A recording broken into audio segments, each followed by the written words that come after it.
નમસ્કાર વિદ્યાર્થી મિત્રો, ધોરણ 11 ચેપ્ટર નંબર 5 સપુષ્પીય વનસ્પતિની બાહ્યકાર વિદ્યામાં અગાઉના લેક્ચરમાં આપણે ફળ એટલે શું, ફળના પ્રકારોમાં ફલિત ફળ, અફલિત ફળ, ઉદ્ભવ અને વિકાસના આધારે ફળના પ્રકારોમાં સાદા ફળ, સમૂહ ફળ, સંયુક્ત ફળ અને બીજા વિષયમાંથી નિર્માણ પામશે કે બીજા વિષય સિવાયના કોઈ પણ ભાગમાંથી નિર્માણ પામશે એના આધારે આપણે સત્ય ફળ અને અસત્ય ફળ આટલા સુધી આપણે ચર્ચા કરી હતી. અને એ લેક્ચરમાં મેં તમને વાત કરી હતી કે આપણે અગાઉના લેક્ચરમાં ડિટેલમાં આપણે બધા જ પ્રકારો વિશે સમજવાના છીએ. જે તમારા બુકોમાં નથી આપેલા તો અહીંયા તમે ખૂબ કાળજીપૂર્વક ધ્યાન રાખશો અને એકાગ્રતાપૂર્વક આખું લેક્ચર નિહાળશો અને એક વખત તમે આખું લેક્ચર જોઈ લો, સમજી લો, પછી ત્યારબાદ બીજી વાર રિવાઇન્ડ કરીને પછી મુદ્દાઓ નોંધજો. સાથે સાથે હાલ નોંધતા નહીં, કારણ કે આ પોઈન્ટને સમજવો ખૂબ જરૂરી છે. તો મિત્રો, આપણે ઉદ્ભવ અને વિકાસના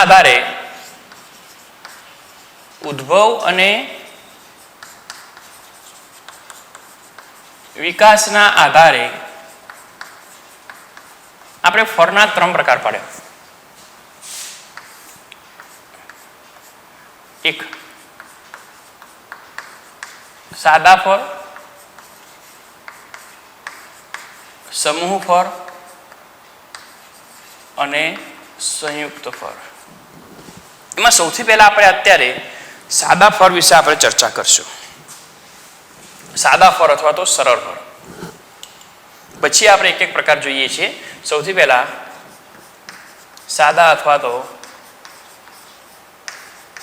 સરળ ફળ. ધ્યાનમાં રાખજો મિત્રો, આપણે અગાઉ ચર્ચા કરી દીધી કે સાદા ફળ એ શામાંથી નિર્માણ પામે. તો સાદા ફળ એ એક સ્ત્રી કેસર ચક્ર, એક સ્ત્રી કેસરી બીજાશય કે યુક્ત બહુસ્ત્રી કેસરી બીજાશય માંથી,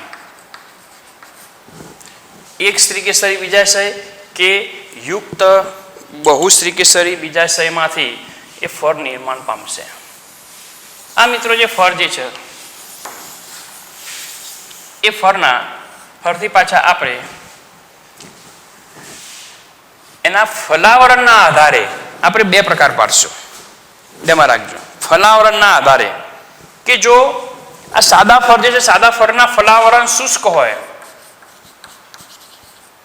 ફલાવરણ શુષ્ક હોય, શુષ્ક એટલે ફોતરા જેવા, એનું કોઈ પણ 3 ફલાવરણ પૈકી જે ફલાવરણ છે શુષ્ક ફોતરા જેવું હોય તેને આપણે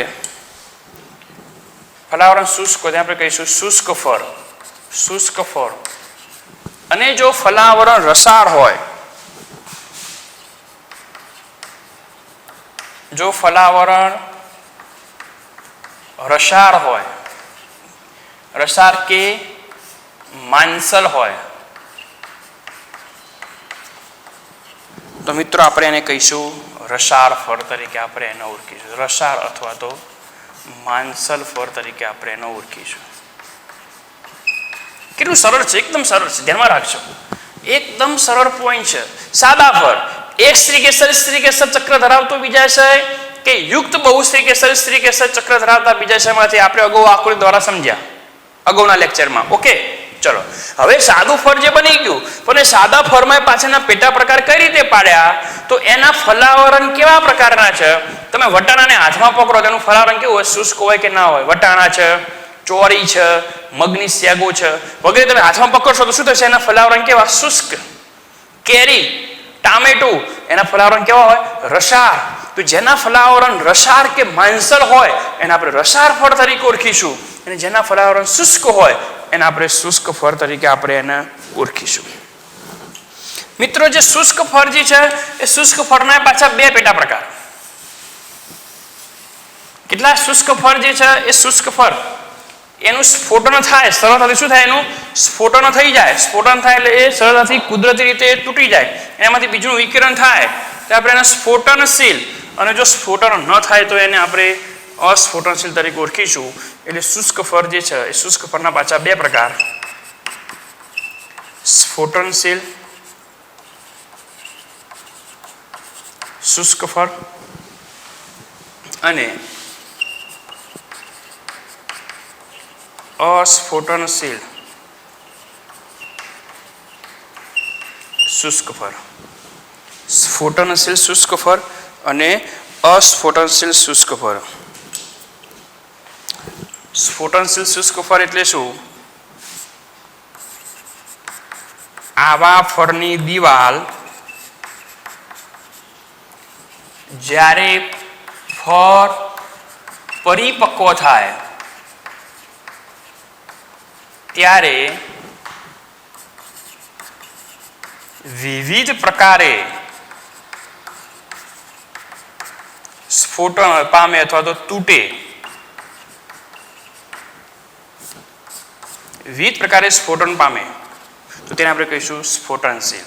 જ્યારે અસ્ફોટનશીલમાં ફળ પરિપક્વ થશે પરંતુ એ વિવિધ પ્રકારે એનું સ્ફોટન થશે નહીં તો આપણે એને કહીશું અસ્ફોટનશીલ ફળ તરીકે આપણે એને ઓળખીશું.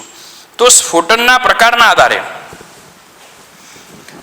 હવે જ્યારે ફળ જે છે ફળની દિવાલ એટલે કે ફલાવરણ, એટલે આવા ફળના ફલાવરણ આપણે ફલાવરણ આધારે ને જેના ફલાવરણ શુષ્ક હતા એ શુષ્ક, પણ એ શુષ્ક ફલાવરણ ધરાવતા ફળની જે દિવાલ જે હતી એ જ્યારે ફળ પરિપક્વ થાય, તમે મગની શાકો જે છે અથવા વટાણા જે છે મિત્રોને તમે લાંબા સમય સુધી છોડ ઉપર રહે તો વધારે પડતા પરિપક્વ થઈ જાય તો ઓટોમેટિકલી જેમ શું થઈ જાય છે સ્ફોટન થઈ જાય અને એમાંથી બીજ જે છે એ બીજ બહાર નીકળે, એ જમીનના સંપર્કમાં આવે, એને પાણી ઓટું ચોક્કસ તાપમાન મળે એટલે ઓટોમેટિકલી અંકુરણ થઈને નવા સંતતિનું શું કરશે નિર્માણ કરશે.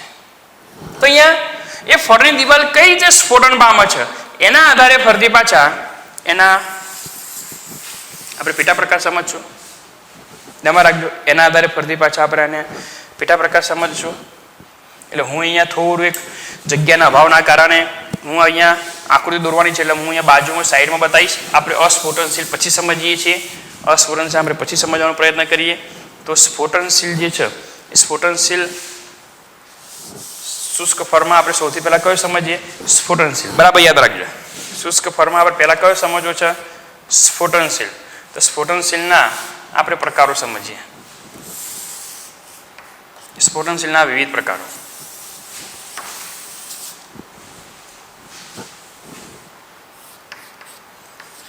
એક સ્ફોટી ફળ, એક જ ધારથી એનું સ્ફોટન થાય તો એક સ્ફોટી ફળ.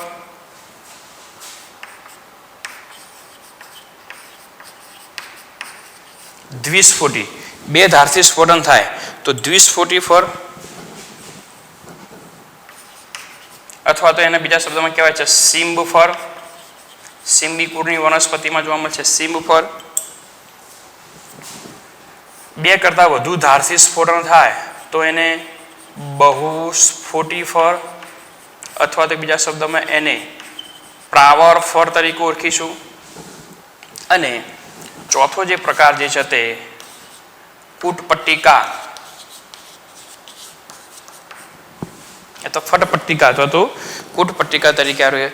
સિલિક્યુઆ ઇંગ્લિશમાં યાદ રાખશો ખાસ, સિલિક્યુઆ.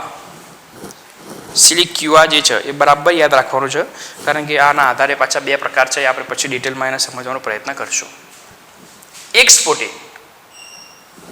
હવે મિત્રો કોઈ બી ફળ હોય, દાખલા તરીકે તમે સમજી લો કે ફોર એક્ઝામ્પલ તરીકે એક સ્ફોટીની અંદર આપણે ઉદાહરણ લેવું હોય તો એ આંકડો અને બારમાસી.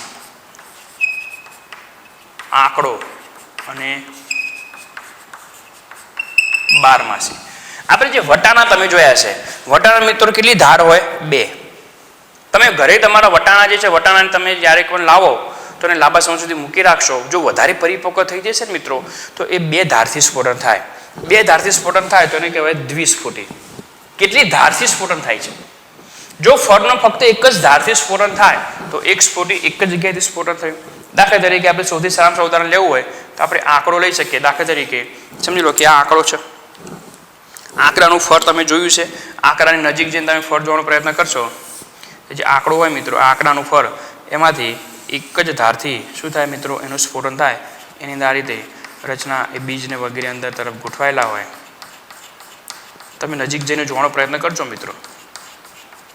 આંકડો જે છે એ આંકડામાં જ્યારે પણ સ્ફોટન થાય તો એમાં ફક્ત કેટલી ધારથી થાય? એક જ ધારથી.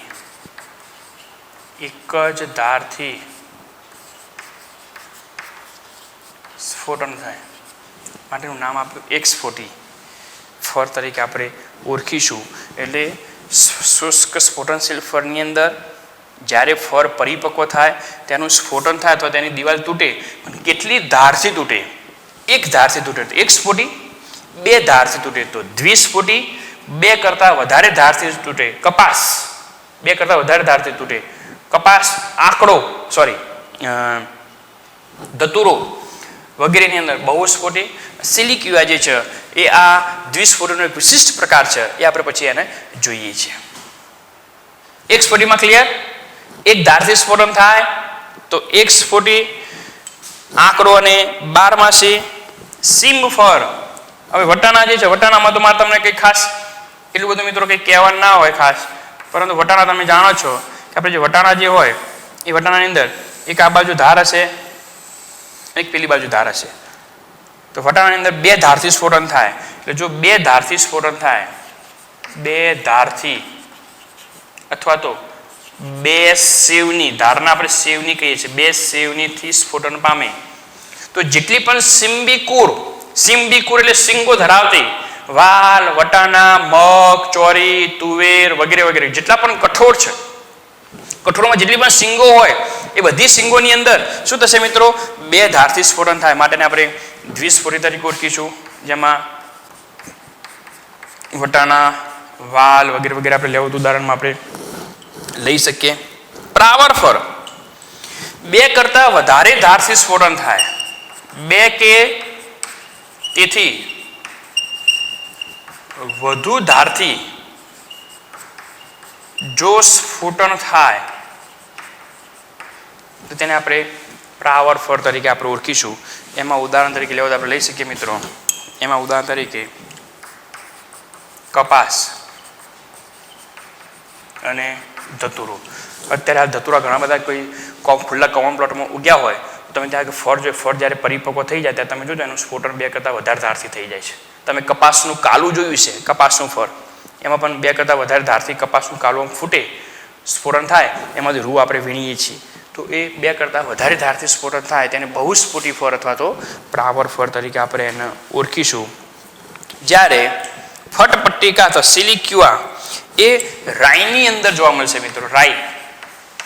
રાઈમાં જોવા મળતી આ એક વિશિષ્ટ રચના છે, જેમાં શું થશે મિત્રો ધ્યાનમાં રાખજો. એમાં દાખલા તરીકે આ જે છે એ જ્યારે સિંગ નિર્માણ પામી ગઈ હોય, જ્યારે સિંગનું નિર્માણ થઈ ગયું હોય એવા સમયે આ જે રાઈ જે છે એ રાઈની અંદર કંઈક આ પ્રકારની રચના તમને જોવા મળશે.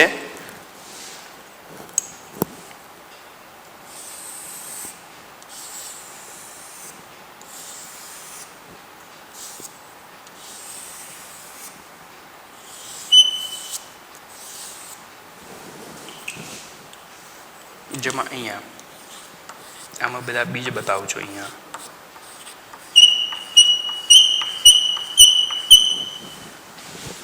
આ જે રચના જે છે બરાબર તમે સમજવાનો પ્રયત્ન કરશો.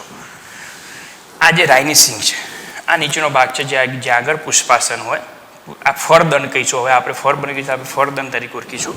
મિત્રો આની અંદર કેવું હોય, સિમ્બિકુરની અંદર તમે આ જુઓ છો, આ ફરદંડ છે. અહીંયા શું છે? આ ફરદંડ, આ ફરદંડ. આની અંદર કેવું હોય, દાખલા તરીકે ચલો હું વટાણાને આ રીતે બતાવું છું એટલે તમને થોડું વધારે મગજમાં ક્લિયર થાય. આ ફરદંડ છે અને એ આ વટાણા છે. મિત્રો વટાણામાં જે સ્ફોટન થાય તો વટાણામાં સ્ફોટન એ ટોચના ભાગથી ચાલુ થાય અને એ ટોચના ભાગથી સ્ફોટન થઈ અને ધીમે ધીમે એ ટોચના ભાગથી કઈ દિશામાં આગળ વધે તો એ તલ ભાગ તરફ આગળ વધે. વટાણામાં સ્ફોટન ટોચના ભાગથી થાય. વટાણા, વાલ, તુવેર, સિંગ વગેરે, મગ વગેરેમાં દરેકમાં અગ્રથી પશ્ચ તરફ સ્ફોટનની શરૂઆત થાય. આની અંદર ઉલટું છે મિત્રો, આમાં તલથી અગ્ર તરફ થાય અને વચમાં કૂટ પડદો જોવા મળે અને કૂટ પડદા ઉપર નાના નાના તમને બીજ જોવા મળશે. એ જે ખોટો પડદો જે છે ખોટો પડદો જોવા મળતો હોય છે એની ઉપર તમને નાના નાના બીજ પણ જોવા મળશે. આના વિશે વધુ ડિટેલ એ હાલ આપણે નહીં સમજીએ કારણ કે તમારું ઉદાહરણ જ પૂછાય છે, એકદમ હાઈ લેવલનું નથી પૂછાતું, પણ તમને એટલો ખ્યાલ આવવો જોઈએ કે સિલિક્યુઆમાં ફરનું સ્ફોટન કઈ દિશામાંથી કઈ દિશામાં થાય તો તેમાં તલ પ્રદેશથી ઉપર તરફ બંને સેવનીથી, આમાં પણ બંને સેવની હતી પણ આમાં ઉપરથી નીચે તરફ એટલે અગ્રથી તલ તરફ બંને સેવનીથી તો દ્વિસ્ફોટી અને કુટપટ્ટિકા અથવા સિલિક્યુઆની અંદર એ નીચેથી તલ પ્રદેશથી ઉપર તરફ બંને સેવનીથી જો સ્ફોટન થાય તો આ પ્રકારના ફરને આપણે ફટ પટ્ટિકા તરીકે આપણે એને ઓળખીશું, ઉદાહરણ તરીકે રાઈ. તો અહીંયા તમે બરાબર ધ્યાનમાં રાખશો. શુષ્ક ફરના આપણે બે પ્રકાર ધ્યાનમાં લીધા, સ્ફોટનશીલ અને અસ્ફોટનશીલ. અહીંયા આપણે હાલ માત્ર સ્ફોટનશીલની ચર્ચા કરીએ છીએ. સ્ફોટનશીલ જે છે સ્ફોટનશીલની અંદર કે જો ફરની દિવાલ એ પરિપક્વ થાય ત્યારે અનેક પ્રકારે સ્ફોટન પામે. એક ધારથી તો એક સ્ફોટી એટલે કઈ રીતે એ સ્ફોટન પામશે એના આધારે આપણે 4 પ્રકાર પાડ્યા: એક સ્ફોટી ફર, દ્વિસ્ફોટી ફર, બહુસ્ફોટી ફર અને ફટપટ્ટિકા. એક સ્ફોટી ફરનું ખાસ ઉદાહરણ આંકડો અને બારમાસી, દ્વિસ્ફોટી ફર અથવા સીમ ફરનું ઉદાહરણ વાલ અને વટાણા, બહુસ્ફોટી ફરનું ઉદાહરણ કપાસ અને ધતુરો, ફટપટ્ટિકાનું ઉદાહરણ આપણે રાઈ. જે તમે રાયડો આપણે કહીએ છીએ તમારા ખેતરમાં વાવેલો હોય તો જ્યારે એકાદ છોડ રાખજો, પરિપક્વ થવા દે, આપણે પરિપક્વ થાય તે પહેલાં લઈ લઈએ છીએ, જો પરિપક્વ થાય તેનું સ્ફોટન આ રીતે તમને જોવા મળશે. અહીંયા એક ધારથી સ્ફોટન થાય અથવા એક સેવનીથી સ્ફોટન થાય તો એક સ્ફોટી આંકડો, બે ધારથી સ્ફોટન થાય બે સેવનીથી તો સિમ્બ ફર અથવા દ્વિસ્ફોટી, બે કરતાં વધુ ધારથી તો કપાસ ધતુરો અને ફટપટ્ટિકા. આની બાબત તમારે ધ્યાનમાં લેવાની છે. હવે એનો પછીનો જે પોઈન્ટ જે છે જે આપણે અસ્ફોટનશીલ શુષ્ક ફર, પરંતુ એ આપણે પછી એ જોઈએ છે. આપણું લેક્ચર અહીંયા જ આપણે પૂરું કરશું. અસ્તુ.